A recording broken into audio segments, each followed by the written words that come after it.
네, 여러분 안녕하세요. 책벌레에서 책을 읽어드리는 책 읽는 여자 이가희입니다. 오늘은 조금 분위기가 다르죠. 여기는 저희 회의실입니다.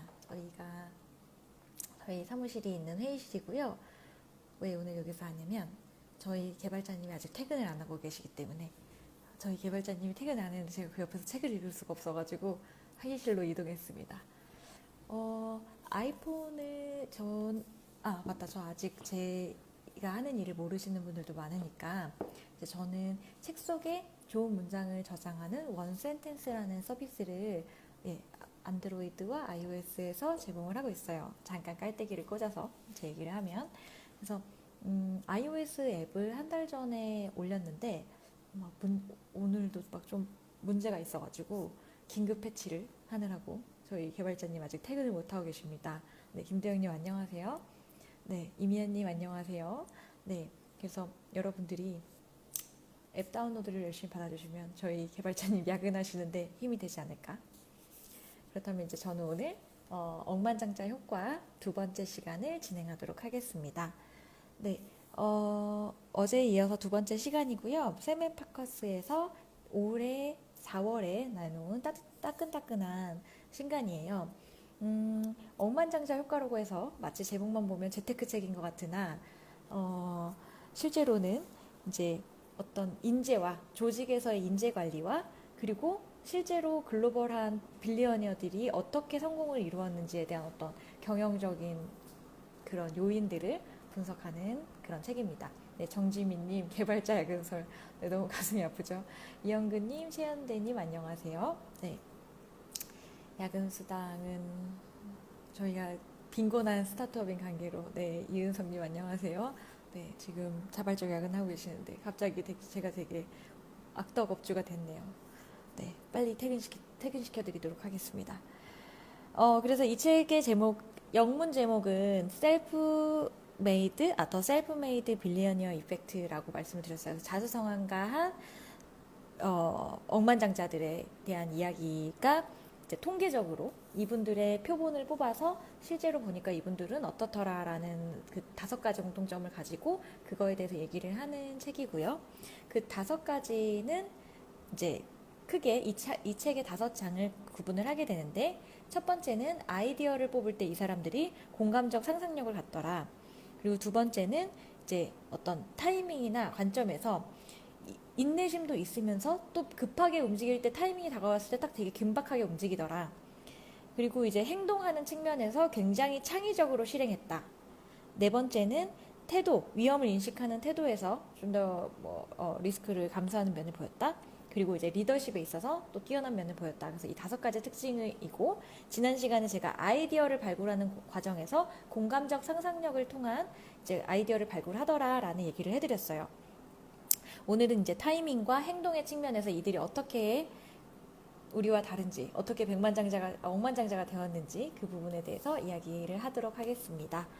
네. 그리고 오늘 그 공지사항이 있어요.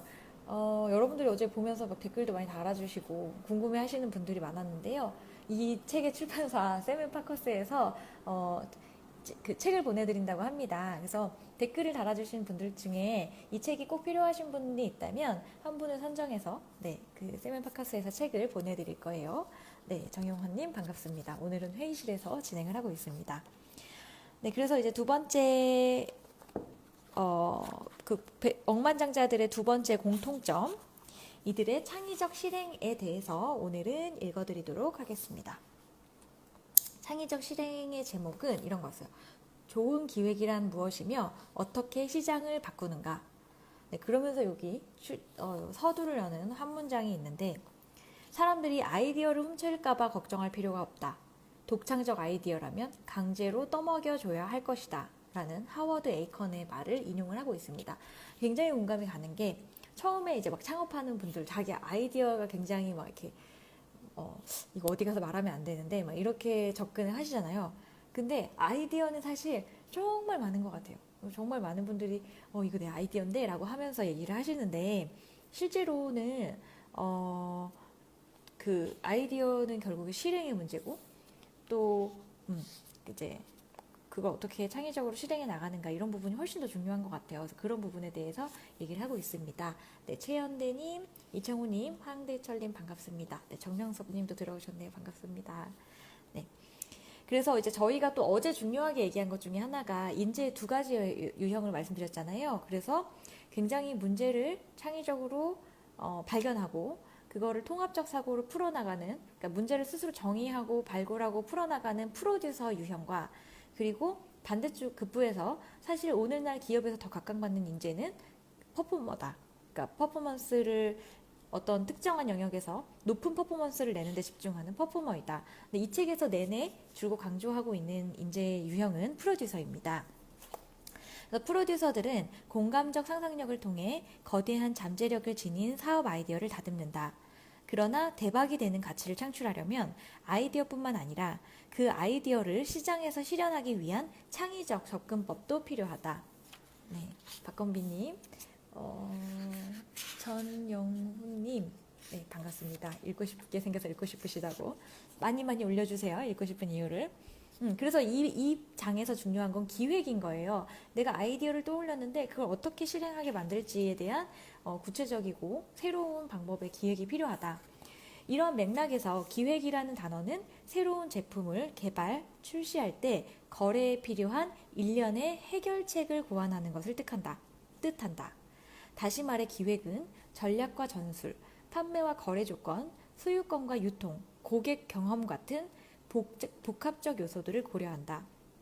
우리가 말한 프로듀서 같은 인재들은 제품 출시와 관련된 모든 측면을 바꾸고 재설계한다. 그래서 물리적 제품 디자인, 제품 전달 방식, 가격, 사업 모델, 홍보 내용 이런 것들을 디테일하게 다듬는다.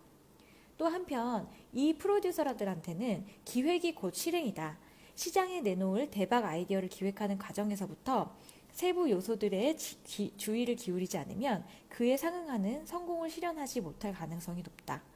이처럼 기획을 강조한 이유는 대다수 기업에서 기획이란 승계되기 때문이다. 억만장자들이 10억 달러짜리 사업을 추진했던 방식을 살펴보면 기획이 모든 차원에서 복합적으로 이루어졌다는 사실을 알 수 있다.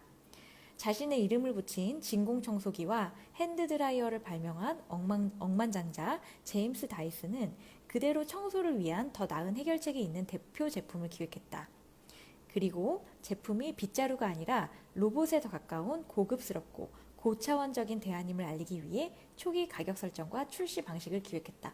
그러니까 이들은 아이디어 하나만이 아니라 그것을 어떤 시장에 어떤 타겟, 어떤 이미지로 어떤 가격에 내놓을지까지 구체적으로 설계했다라는 겁니다. 제가 좀 이따가 당황했던 이유는 제가 원래 앞장에 타이밍에 대해서 먼저 읽어드려야 되는데 뒷부분에 창의적 실행 부분에 대해서 모르고 먼저 읽어버렸어요. 여기 앞에 3장, 4장 이렇게 읽어야 되는데 4장 먼저 오늘 읽어드리도록 하겠습니다. 네, 성경호님, 김동호님 반갑습니다. 네.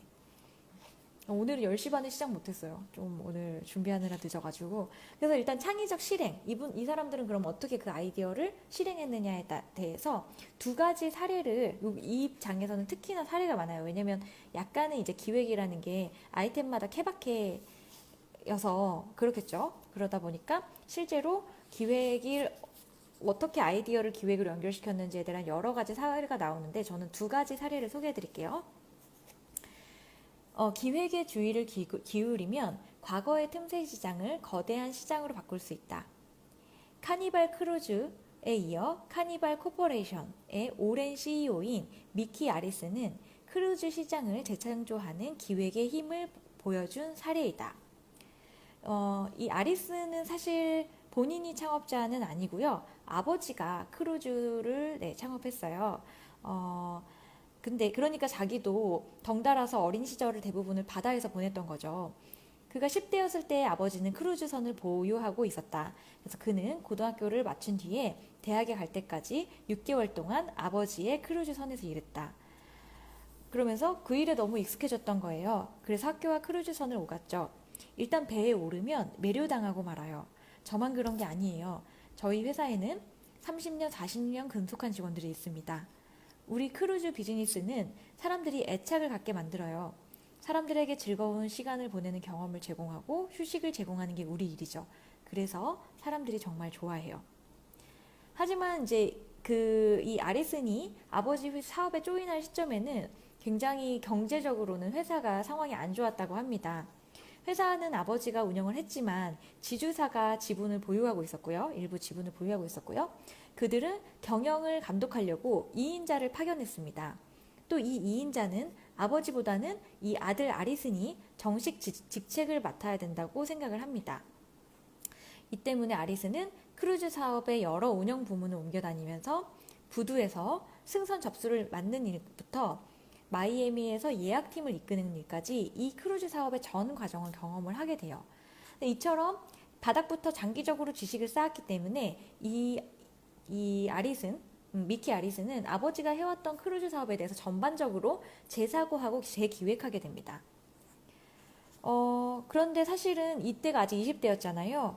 그래서 갑작스럽게 좀 책임자의 자리에 올랐는데 이 이야기가 굉장히 재밌어요. 그 모든 일이 일어날 때 저는 20대였습니다. 저는 일을 배우는데 집중했죠. 26, 7살 무렵에는 지금의 해안사업부를 맡고 있었습니다. 그때는 어떤 일이 생길지 몰랐어요. 그런데 30살 생일이 지나자마자 아버지가 저를 사무실로 부르시더군요. 우리는 이유가 뭐든 간에 자주 언쟁을 벌였습니다. 솔직히 무엇으로 싸웠는지는 기억나지도 않아요. 하지만 우리 아버지와 나는 정말로 보는 눈이 달랐습니다. 그래서 언제부턴가 아버지가 이대로는 안 되겠다고 생각을 하셨던 것 같아요. 그래서 제가 30살 직후에 사무실로 불러서 이제 네가 사업을 맡을 때가 됐다 라고 말씀하셨죠. 그러고는 가방을 들고 사무실에서 나가시더니 다시는 돌아오시지 않으셨어요. 네, 아버지 굉장히 쿨남이시죠. 딱 30살이 되니까 아들한테 딱 물려주고 회사를 떠나기 시작했습니다. 네. 쭉 보면은 네, 안현도님, 황대철님, 지은이는요. 하버드 대학에서 다 석사, 박사, 학사, 석사, 박사까지 하고 교수를 하고 있는 조 스피오클라라는 분이고요. 이분이 이제 그 컨설팅 기업 PwC의 경영 고문을 맡고 있고 미치 코헨이라는 이 PwC 컨설팅 기업의 부회장과 함께 여러 그 기업의 사례를 파악해서 이 책을 쓰게 되었습니다. 네, 그리고 한종훈 님도 들어오셨고, 박준영 님, 최인태님, 강민우 님, 네, 이전 방송된 방송도 이 페이지 타임라인에서도 볼 수 있고요. 유튜브에서 책 읽지라, 책 읽녀, 책벌레 뭐 이런 키워드로 검색하시면 저희 방송을 찾을 수가 있어요. 네, 박경호님 지금 라이브로 진행을 하고 있습니다. 네, 박준영님 책 읽기 귀찮아가 이래보나. 네, 건문현님, 네, 저희 방송의 취지가 대신 책 읽어드리는 거거든요. 여러분 시간이 없으시니까 제가 압축적으로 책을 읽어드리는 컨셉입니다. 네. 그래서 이제 그 당시에 다시 돌아가 보면 이 아들이 회사를 물려받을 당시에는 크루즈선 3척을 보유하고 있었어요. 그래서 1979년이었고 새 크루즈를 건조하기로 이제 새로 건조하는 계약을 맡은 상황이었는데 이제 아버지의 비전은 느리고 체계적인 점진적인 성장이었던 거예요. 그렇지만 아리스는 다르게 생각한 거예요. 지금까지는 틈새 시장인 크루즈 시장이었지만 앞으로 이 시장은 더 커질 거다. 이 10억 달러짜리 잠재력을 가지고 있다라는 생각을 가지고 당시만 해도 크루즈 여행은 특권층만 즐길 수 있는 것으로 여겨지고 있었어요. 부유한 은퇴자들을 위한 것이었죠. 이 때문에 주류 여행 상품으로는 인식되지 않았습니다. 크루즈 업계의 모든 기업들이 굳이 자동차로 비유하면 렉서스나 벤츠가 되려고 애쓴다고 생각했어요. 하지만 우리는 이렇게 말했죠. 우리는 쉐보레가 되겠어. 모두가 즐길 수 있도록 만들고 싶어. 우리는 소수의 고객에게만 서비스를 제공하는 고급 사업이 아니라 규모를 키울 수 있는 거대한 잠재력을 지닌 사업을 보았습니다. 네, 그래서 이제 아들 아리스는 공격적인 선박 건조 프로그램을 통해서 이 카니발 크루즈 브랜드를 막 확장을 하기 시작을 했어요. 그래서 이제 1980년대 말 카니발 크루즈는 세계 최대의 크루즈 브랜드가 됩니다. 네, 그래서 이제 그런 스토리가 쭉 나오는데 그럼 왜 여기서 이 사례가 중요하냐? 아리슨의 아버지와 아리슨의 차이가 사실은 공감적 상상이 아니라 창의적 실행에 있었다라고 이 저자들은 강조를 하고 있어요. 아리슨에 따르면 그의 아버지는 그와 마찬가지로 휴양 인구가 잠재적으로 성장할 것이라는 공감적 통찰은 가지고 있었어요. 그에 따라 시장이 훨씬 커질 수 있고 커질 것이라는 데 동의했다. 그러나 자신이 나서서 시장을 키우고 싶어 하지는 않았다. 아버지도 알고는 있었어요. 분명하게 알고 있었지만 당시 아버지는 극도로 보수적이었죠. 반면 사회는 매우 자유롭게 변해갔어요. 세상은 개방적으로 변하는데 아버지는 지극히 구세대적이었죠. 두 사람의 차이는 다른 사고 습관들을 갖지 못한 채 한 가지 속성만 갖고 있는 것은 충분하지 않다는 사실을 보여준다. 즉, 우리가 앞장에서 못 읽고 넘어온 인내심을 겸비한 이 긴박감과 그리고 이제 첫 번째 장에서 다뤘던 아이디어와 하지만 여기에 제일 중요한 것은 추진할 때 이 실행력이 더해지지 않으면 그 공감적 상상에만 의존해서 비전을 갖는다는 것은 충분하지 않다는 것입니다. 그래서 공격적으로 기획을 해서 나가야 된다는 거고, 그래서 이제 카니발의 기업은 이 아까 그 카니발 크루즈는 10개의 회사가 하나의 그 10개의 회사를 자회사로 거느린 세계에서 가장 큰 크루즈 회사가 되었다고 합니다. 네. 네, 우동원님, 이 시장의 잠재력을 이 아들 아리스는 봤을 뿐만 아니라 그걸 어떻게 하면 우리 시장으로 다 가져올 것인가, 우리가 공격적으로 시장을 열어가겠다라고 한 데서 아버지 아리슨과 좀 다른 측면이 있는 거고요. 네, 박경호님은 책은 활자로 읽어야 생각을 늘릴 수 있는 듯 하다고. 네, 맞아요. 사실은 궁극적으로는 조금은 읽는 게 좋은 것 같아요. 그리고 제가 이 방송을 시작한 계기도 사실은 막 이렇게 크게까지 하려고 했던 게 아니라 제가 책을 읽어야 되니까 그래, 방송을 핑계로라도 제가 책을 한번 읽어보자라는 생각을 했는데 실제로 요즘 좀 책 읽는 시간에 많이 압박을 느끼지만 굉장히 좋거든요. 바쁜 시간을 쪼개서라도 책을 읽으면서 많이 생각이 들게 됐는데 만약에 저 책 한번 읽어볼까? 라는 생각이 든다면 굉장히 저의 목표가 달성되지 않을까, 네, 그런 생각을 해봅니다. 네, 김승빈님 반갑습니다. 자, 그리고 두 번째 사례는 여러분이 익히 알고 있는 유명한 분의 이야기예요. 지금도 일주일에 한두 번은 이용하시는 분들이 많을 바로 스타벅스의 하워드 슐츠의 이야기입니다. 하워드 슐츠도 억만장자죠. 그래서 이분은 어떻게 그 자기의 아이디어와 기획을 달성하게 됐는지. 네. 모든 스타벅스 매장에 들어서면 세심하게 기획된 환경을 분명히 느낄 수 있다.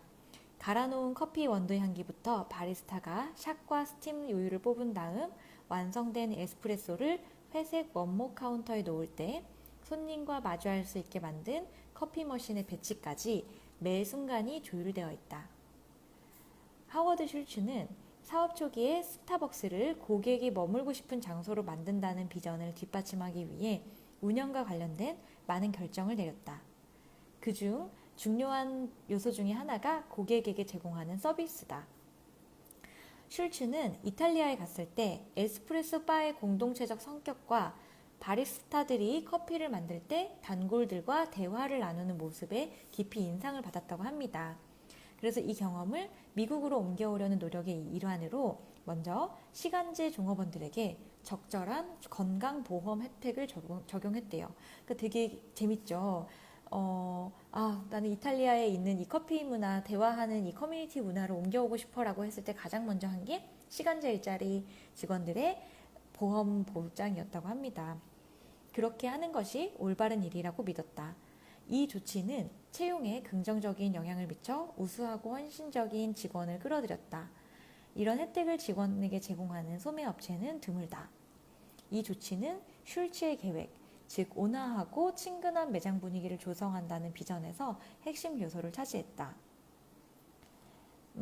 시애틀에 있는 소규모 커피 로스팅 업체를 인수하여 세계적으로 널리 알려진 브랜드로 만든 지 30년이 지난 지금까지도 슐츠는 이런 기획의 완전성을 고수한다.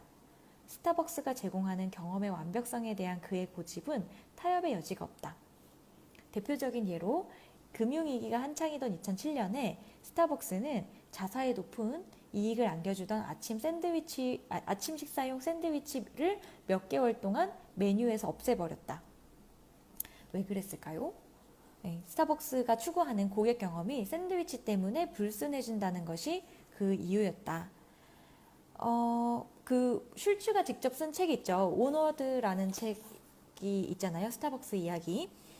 거기에서 샌드위치가 엄청난 인기를 끌었다고 실제로 나와 있는데요. 샌드위치만으로 방문 고객 대비 지출을 크게 늘릴 정도였다. 그러나 샌드위치는 냄새뿐만 아니라 여러 가지 측면에서 스타벅스가 제공하는 경험을 오염시켰다. 직원들은 샌드위치를 전자레인지로 데워서 제공해야 하는데 몇 초 더 전자레인지를 돌리면 치즈가 받침대 위에는 녹아버리곤 했다. 근데 바쁘니까 아침 시간에 받침대를 청소해줄 여력이 없잖아요. 그래서 또 받침대에 들러붙어 있던 치즈가 다음 샌드위치로 올리면 또 타버리기 일쑤였다. 고객들에게 자신이 어디에 왜 왔는지를 알려주는 스타벅스만의 가장 중요한 감각적 요소 중 하나를 직원들이 의도치 않게 없애버린 셈이다. 그 결과 스타벅스는 치즈가 타는 매키한 냄새로 가득한 다른 장소들처럼 이제 냄새가 가득했다. 슐츠는 스타벅스의 정체성을 오염시키느니 돈을 잃는 편이 낫다고 생각했다. 그래서 샌드위치 메뉴를 없애고 개발자들에게 개선을 요구했다. 이런 사례는 기획이 경험뿐만 아니라 더 넓게는 사업의 성공까지 좌우하는 보편적 양상을 보여준다. 프로듀서는 오직 경험의 세부적 측면에 긴밀한 주의를 기울임으로써 제품을 받아들일 수천, 심지어 수백만의 고객에게 도달한다. 이처럼 고객에게 접근하기 위해서는 낡은 방식을 재창조하고 제품의 정체성에 대한 사람들의 인식을 재설정하려는 혼신의 노력이 필요하다. 우리가 알고 있는 이 프로듀서들 같은 인재들은 고객의 요구에 부합하도록 제품과 경험을 기획하는 탁월한 능력을 보여준다. 네, 여기까지 이제 제가 스타벅스 사실 굉장히 좋아하거든요. 저는 이제 좀 사랑하는 브랜드들이 몇 개 있는데 가치관을 공감할 수 있는 그런 브랜드 중에 하나예요. 또 아니신 분들도 있겠지만 그래서 이제 스타벅스의 얘기를 조금 소개를 해드렸습니다. 네, 김동원님, 스타벅스도 정말 대단하죠. 커피라는 이미 레드오션에 뿌리 내려서 성공한 걸 보면 배울 점이 있다. 잘 나가는 샌드위치를 가감하게 없애면서 자신의 색깔을 표현했다 라고 얘기를 하고 있습니다. 네, 스타벅스 사실 물통도 이쁘고 거기에 어떤 스페셜 에디션도 굉장히 사람들한테 팬덤을 형성하는 요소들이 굉장히 많은 것 같아요. 그래서 이제 사실 이런 기획을 잘했던 회사들에 대한 그런 억만장자들에 대한 이야기가 쭉 있는데 약간 아쉬운 거는 기획이란 이름 아래 너무 많은 게 또 포괄이 돼 있지 않나라는 생각도 들었어요.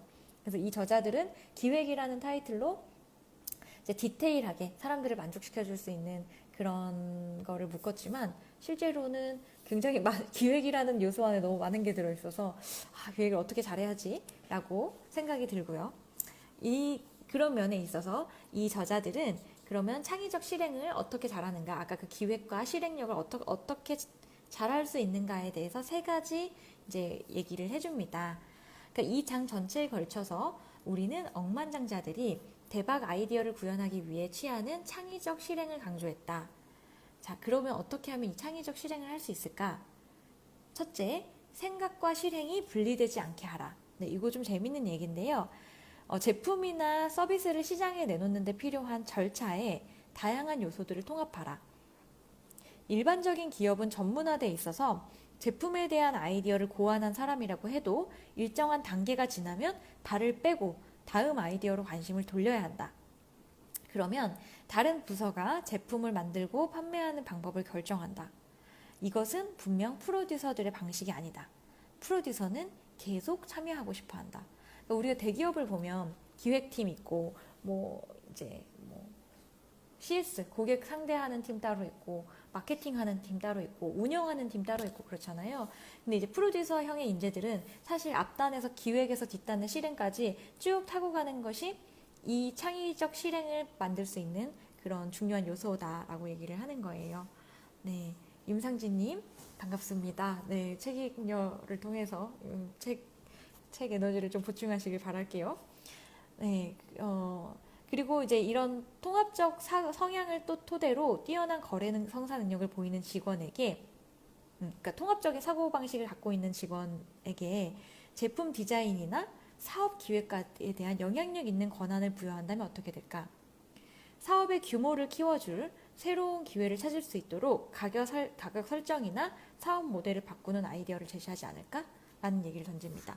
그러니까 보면 제가 전에 있던 회사도 신입사원들을 현장으로 보내는 게 1년 동안 현장에 있었어요. 근데 그때 현장에 계시던 저희 이제 사수 선배님들, 그분들이 본사에 가는 일은 쉽지 않은데 그분들이 항상 했던 말이 기억에 남는 게, 본사에 가도 이 현장에서의 그, 그 고객을 대면했던 이 마음과 이 불편함, 위에서는 사실 기획팀이나 전략팀에서는 굉장히 아이디얼하게 막 구상해서 내려오지만 실제로 그게 실행하는 사람들이나 고객과의 접점에 있어서 되게 괴리가 있을 때가 많거든요. 갑자기 그 상황이 생각이 나는데, 이런 현장에 있는 그런 거래 능력이 뛰어난 직원한테 기회까지 맡겨보면 더 훌륭한 게 나올 수 있다. 뭐 이런 이야기를 하고 있어요. 그래서 퍼포머는 절차를 향상시키며 창의적 실행의 구체적 측면들을 처리하고 개선하는 책임을 맡아야 한다. 반면 프로듀서는 생각과 실행을 모두 한다. 그들은 생각과 실행을 분리하지 않는다. 이처럼 통합적인 성향을 활용하고 싶은 기업은 프로듀서 직원에게 두 가지 능력을 모두 발휘할 기회를 주어야 한다. 라는 것이 요지입니다. 두 번째, 창의적 실행을 할 수 있는 두 번째 요소는요, 파일럿 프로그램을 적극 활용하라 라는 겁니다. 그럼 아까처럼 프로듀서에게 생각과 실행을 모두 할 기회를 주려면 그거를 처음부터 끝까지 만들지 말고, 우리가 TV도 보면은 파일럿 예능 같은 거 파일럿 프로그램도 있잖아요. 이제 그런 파일럿 모델을 빠를수록 또 자주 할수록 굉장히 좋다고 합니다.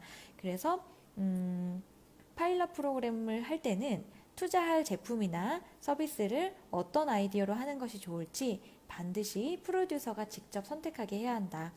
그 프로듀서가 아이디어를 직접 실행했던 경험을 충분히 가지고 있다면 더할 나위 없이 완벽할 것이다. 기획을 실행하는 퍼포머가 다른 퍼포머에게 피드백을 주는 일은 허다하다. 이쪽 퍼포머가 이쪽 퍼포머에게 서로 이제 피드백을 주기는 한다. 하지만 이런 상황은 고객과 동떨어진 채 기획을 위한 기획을 만들 뿐이다. 따라서 프로듀서 인재들은 영업, 거래망을 터줄 제품 출시로 이끌어줄 뿐만 아니라 규모가 더 수월하게 확장될 수 있도록 출시 전 단계에서 기획을 조정할 때 힘을 보태줄 수 있다. 네, 그러니까 이거를 들으시는 분들, 관심이 있는 분들이 대기업이라면 파일럿 프로그램으로 기획을 해보는 게 좋을 것 같고요. 저희같이 조그만 조직은 사실 그냥 얘기 말한 사람이 맡은 거를 또 끝까지 끌고 갈 수 있는 그런 그럴 수밖에 없는 조직 구조를 갖고 있잖아요. 이제 그런 게 사실 또 린 스타트업이라는 개념이기도 하고, 그래서 기획과 실행이 동시에 돼야 된다는 게 중요한 얘기인 것 같습니다. 네, 그리고 세 번째는 창의적인 영업 능력을 갖춘 인재를 찾아라 라는 겁니다. 이제 앞에 나왔던 이 얘기들은 되게 조직에서 이미 확보하고 파악한 프로듀서들에게 적용된다. 만약 프로듀서를 더 끌어들여서 인재를 확충하고 싶다면 완전히 새로운 기획과 영업을 진행할 때 창의적 아이디어를 제시한 사람을 찾아라. 아까 우리가 또 기억해보면 대다수 억만장자 프로듀서들은, 그러니까 억만장자로 이끌었던 자수성가한 사람들은 실제로 직접 영업을 했던 경험이 있었다. 영업 능력은 프로듀서 인재가 되기 위해 반드시 필요하다. 유망주로 판단되는 인재에게 영업 경험이 없다면 빨리 경험할 수 있는 기회를 부여하라. 네, 왜 신입사원을 영업 현장으로 보내는지 알겠네요. 그죠?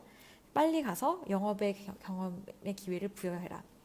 마지막으로 이런 노력을 하면서 그들의 재능을 축복하라. 뛰어난 창의적 실행력을 발휘한 사례가 있다면 안팎으로 널리 알려서 당신 회사의 문화로 만들어라 라고 얘기를 하고 있습니다. 네. 류성규님, 학교에서 조직론을 배우는데 교과서보다 훨씬 재밌다고. 근데 또 실전은 다를 수 있어요. 홍성빈님 소리가 안 난다고. 이게 또 네트워크가 안 좋아지기 시작하면 그런 현상이 생기더라고요. 여러분 혹시 다시 한번 밖에 나갔다가 들어오시면은 조금 더 싱크가 맞을 수 있어요. 불편 드려서 죄송합니다. 네, 장현성님, 인생의 모든 것은 영업이죠. 네, 맞는 말인 것 같아요. 파는 데서부터 뭐든지 시작을 하지 않나, 기업의 모든 것이. 네, 이혜진님, 해외에 있는데 한국 책 읽을 수 있어서 좋다고 그렇게 말씀해 주시는 분들이 많아요. 그래서 읽고 싶은 책들 추천해 주시면 그 책 읽어드릴게요. 네, 김효중님, 시간탐험대가 대표적 파일럿 프로그램이었다고. 파일럿 프로그램에서 성공해가지고 정규 프로그램 편성된 경우들도 많죠. 네, 그렇습니다. 다음 장 하나 더 읽어드리기 전에 또 이벤트 공지 한번 다시 할게요. 여러분들 중에 이 책을 읽고 싶으신 분들 댓글로 남겨주시면 오늘 한 분을 뽑아서 이 책의 출판사인 세븐팔커스에서 보내드린대요. 그래서 이 책 읽기 필요하신 분들 댓글로 남겨주세요. 네, 그래서 저는 창의적 실행이라는 파트를 지금 읽어드렸어요. 억만장자가 성공하는 공통적인 이유 중에 요소 중에 하나가 이들이 굉장히 창의적으로 실행하는 부분에 있었다라는 얘기고요. 그 앞에 사실 먼저 읽었어야 하는 하나는 인내심을 겸비한 긴박감입니다. 그래서 사실 제목을 보고 이게 도대체 무슨 소리야? 라고 저는 좀 생각을 했었는데 읽어보면 인내심도 있으면서 동시에 긴박감도 있어야 된다라는 얘기예요. 지금부터 그 3장을 읽어드릴게요. 네, 김효중님 저요하셨는데 조금 더 왜 제가 이 책이 필요한지 얘기를 남겨주시면은 좋을 것 같아요. 네, 임상진님 제가 매일 가급적 매일 읽어드리고 있고 방송 시간대는 10시 반에 하려고 했는데 오늘 좀 늦었는데 아마 이쪽에 누르면은 라이브 방송 알림 버튼이 있을 거예요. 그거 눌러 놓으시면 방송을 하게 될 때 페이스북에서 알람이 갑니다. 그래서 인내심을 겸비한 긴박감은 많이는 못 읽어드릴 것 같은데 시간이 부족해서 재밌는 이야기들이 있어서 몇 가지만 읽어드릴게요. 여러분 그룹폰 아시죠? 한국의 티켓몬스터가 처음에 이제 그룹폰이랑 비슷하게 시작했던 소셜 커머스였는데 어쨌든 그룹폰 창립자 에릭 레프코프스키는 이렇게 말합니다. 우리가 장기적으로 추구하는 주제는 결국 지난 10년 동안 인터넷이 그랬던 것처럼 흥미로워질 생명공학과 생명과학입니다. 하지만 우리는 아직 그 시대에 진입하지 않았습니다. 네, 굉장히 좀 놀랍고 재미난 사실 중에 하나가 이 그룹폰 회사가 장기적으로는 생명과학, 생명공학을 추구를 하고 있대요. 그래서 그는 이 시장에서 흥미로운 일을 하고 있는 소규모 회사들을 계속 조사하고 예의주시한다. 하지만 지금 중대하다고 보는 분야에서는 긴박한 태도로 임한다. 이런 경우에는 다양한 피드백을 통해 제품을 개선할 수 있도록 가능한 한 빨리 제품을 고객의 손에 전달하라고 투자 기업의 경영팀을 압박한다. 네, 그러니까 생명공학은 아직 열리지 않았잖아요. 그런 곳은 아주 인내심을 갖고 장기적으로 길게 지켜보면서 작은 기업일 때부터 예의주시하다가 투자를 하는 거죠. 근데 실제로 그 그룹폰이 하고 있는 뭐 소셜 커머스나 그런 어떤 지금 트렌드에 한참 부응해야 될 팀에는 굉장히 이 투자 기업을 압박을 하면서 경영 성과를 내라고 이제 얘기를 한다는 거죠. 우리는 모든 일을 신속하게 합니다. 기술 기업을 창업할 때는 경험이 부족해서 실수하거나 자금이 바닥날 가능성도 높습니다. 동의합니다. 그래서 우리는 주기를 단축하고 방향을 전환하기 위해 노력합니다. 늘어지는 일정을 용인하지 않으려는 거죠. 한 달이나 드릴 수 없으니 2주 만에 일해야 된다고 말하는 겁니다. 굉장히 혹독한 경영이잖아요. 이러한 관점을 시종일관 고수하는 레프코프스키는 시장에서 반향을 불러일으키지 못하는 아이디어의 플러그를 지체 없이 뽑아버린다. 우리가 다른 기업보다 더 성공한 이유는 투자 역량 때문이 아니라 어떤 분야에 들어가서 객관적 평가 지표를 세운 다음 달성하지 못하면 다른 곳으로 방향을 트는 일을 잘하기 때문입니다. 이 일은 정말 어려운 거예요. 이정표에 이르지 못해도 방향을 틀려는 사람은 없기 때문입니다. 모두가 다음 버전이 나오면 모든 일이 잘 풀리라고 믿으면서 현실을 부정하는 거죠. 이는 자신이 알코올 중독임을 인정하는 것과 같아요. 징표가 있으면 99.9%는 틀리지 않죠. 저 여기 밑줄 치면서 읽었어요. 그렇죠. 우리는 사실 모든 지표들이 안 좋다고 보여줌에도 불구하고 그래 다음 버전에 가서 업데이트하면 사용자들이 더 많이 늘어날 거야 라는 그런 희망을 버리지 못하고 있거든요. 네, 그렇지만 이 회사는 조금이라도 시장에서 빨리 원하는 성과를 발생하지 못하면 지체 없이 플러그를 뽑아버린다고 합니다. 굉장히 긴박감을 갖고 있는 타이밍을 갖고 있는 회사라는 거죠. 그는 자신이 틀림없다고 믿는 아이디어지만 시장이 준비가 덜 됐다고 판단되면 인내심을 보인다. 그러다가 시장이 차츰 무르익으면 제품을 고객에게 전달하기 위해 긴박하게 행동하고 즉각적인 피드백을 구한다. 이러한 양가적 태도에서 중요한 것은 기간이 방식을 결정하진 않는다는 것이다. 그러니까 뭐 1년이다 6개월이다 하는 절대적인 기간은 중요하지 않는다는 겁니다. 우리는 종종 오래 기다려야 할 때는 인내심을 가져야 하고 엄격한 기한 내에 성과를 내야 할 때는 긴박함을 가져야 한다. 그러나 프로듀서들에게 이런 부분은 무의미하다. 왜냐하면 그들은 오랜 기간, 심지어 수십 년에 걸쳐서 지속적으로 긴박하게 행동할 수도 있고 두어 주나 두어 달 동안 인내심을 갖고 기다릴 수도 있다. 이는 기간 자체가 아니라 두 방식 사이를 오가는 유연성과 균형의 중요성을 말해준다. 그러니까 이 장 전체를 통해서 어떤 약간 타이밍이나 시기에 대해서 얘기를 하는데 인내심을 발휘해야 할 때랑 긴박하게 밀어붙여야 될 때를 잘 아는 것이 억만장자의 특징이다 라고 말을 하고 있습니다. 그래서 또 한 가지만 중요한 걸 더 얘기하고 마무리할게요. 좋은 타이밍은 언제냐? 신흥 트렌드나 미래 트렌드에 의존해 대박 아이디어를 얻는 프로듀서는 본능적으로 적기를 알아채는 것이 아니다. 우리와 인터뷰한 모든 프로듀서들이 그 사실을 솔직하게 밝혔다. 아이디어 자체에 대한 그들의 믿음은 최적의 타이밍이 왔을 때 확실히 준비되어 있어야 한다고 생각하게 만들었다. 그러니까 사실은 생명과학이 언젠가 열릴 것 같아. 인공지능이 언젠가 열릴 것 같아. 라고 생각을 한다고 해도 그 타이밍을 정확하게 아는 프로듀서들은 없다는 겁니다. 다만 제때 준비가 되어 있을 때 그 기회가 딱 오면 잡아서 그 기회를 성공으로 이끌 수 있다. 라는 정도로 이해할 수 있을 것 같아요. 이제 비슷한 맥락에서 한 억만장자는 이렇게 말했다. 30년 전에는 현재의 모닝스타가 어떤 모습일지 알지 못했습니다. 지금도 30년 후가 어떨지는 몰라요. 다만 1, 2년 후는 알 수 있습니다. 장기적으로 고려해야 할 일들에 대한 몇 가지 생각이 있기는 하죠. 그러나 그저 한 발씩 나아갈 뿐입니다. 마라톤과 같아요.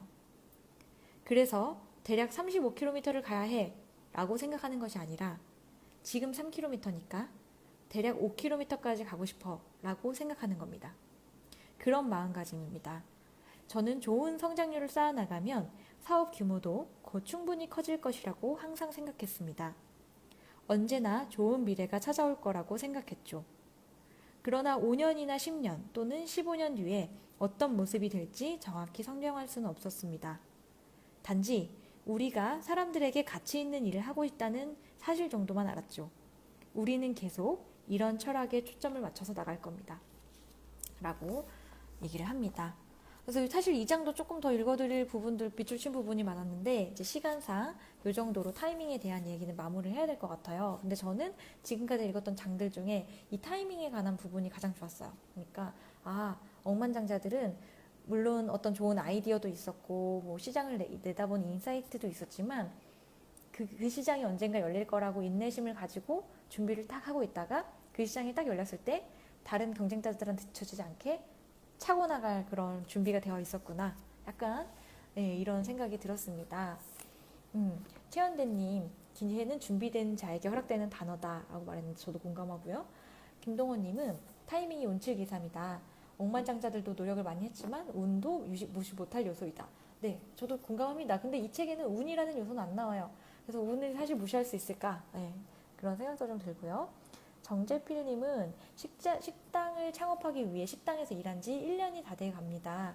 네, 미래 그 가게를 위해서 경영 지식의 노하우를 배울 수 있을 것 같다고 이 책이 필요하다고 얘기를 해주셨어요. 제 친구도 이제 식당을 창업하기 전에 1년 전에 창업가들이 되게 이태원이나 막 이런 데 되게 잘 나가는 식당에서 막 열심히 일을 하면서 이 식당은 왜 잘 나가지? 이런 거를 배워가지고 창업을 한 팀이 있어요. 우서밥이라고. 네, 그런 걸 보면은 내가 시장을 딱 읽어도 굉장히 오랜 그런 준비가 필요하지 않나. 황주환님, 아부다비에서 이 방송을 읽고 있으시다고 얘기를 해주셨습니다. 굉장히 글로벌리 보고 계시는 분들이 많아요. 네, 한종우님, 민들레님, 네, 그래서 많은 분들이 책 필요하다고 얘기해 주셨는데 룡룡님 밑줄질 그어진 책이라면 좋을 것 같다고 했는데 밑줄 근 책을 드리진 않고요. 새 책을 보내드릴 거예요. 그래서 조금 더 남겨주시면 제가 내일 이제 한 분을 발표해 드릴 거고요. 내일 마지막 방송이잖아요. 이 책의 마지막 방송이잖아요. 내일도 한 분을 더 뽑도록 하겠습니다. 네, 그래서 오늘 조금 또 길게 40분이나 달려왔습니다. 조금 또 오늘은 사례를 많이 얘기하다 보니까 시간이 많이 갔는데 전달이 잘 됐는지 모르겠어요. 그래서 또 내일 또 재밌는 이야기 부분만 추려가지고 억만장자효과 마지막 시간, 세 번째 시간을 소개해드리러 저는 돌아오겠습니다. 네, 그럼 여러분 얼른 주무시고요. 우리 내일 다시 만나요. 안녕히 주무세요.